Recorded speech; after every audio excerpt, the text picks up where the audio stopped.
घर भी आ जाना, जो रूखा सूखा दिया आपने, कभी उसका भोग लगा जाना। कहते हो ना आप लोग, लेकिन आप लोग के यहाँ आते हैं? क्यों नहीं आते हैं पता है? क्योंकि तुम लोग जो कहते हो उसमें तुमने एक शब्द गलत जोड़ा है। आपने क्या जोड़ा? कभी फुर्सत हो तो। अब उसको फुर्सत कहां से आई है? उसको फुर्सत है?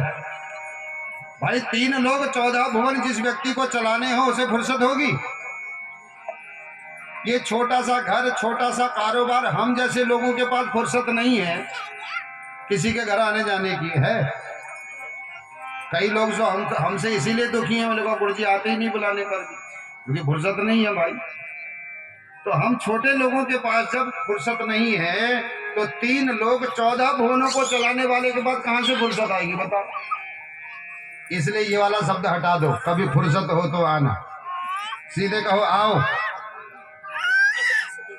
तो गोपियां यही चाहती थी, प्रभु आप हमारे घर भी आइए, भोग लगाइए। तो भगवान ने सब गोपियों के मन के अंतर मन की भावना को पढ़ा, समझा, और भगवान ने सोचा ये बहुत चाहती है, बहुत आग्रह कर रही हैं।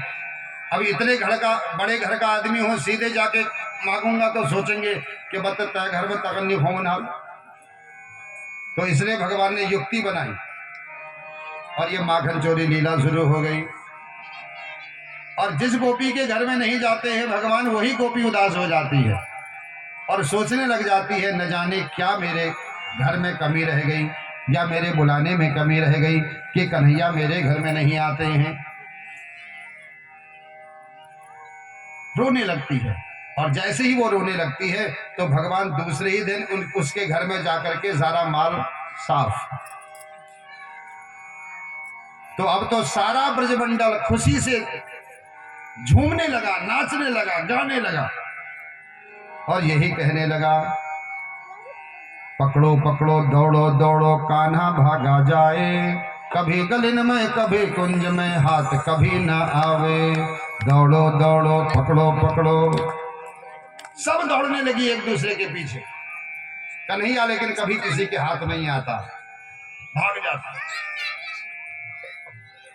ऐसा करते करते बहुत दिन व्यतीत हुए। फिर भगवान ने अचानक से एक दिन माखन चोरी लीला को विराम कर दिया।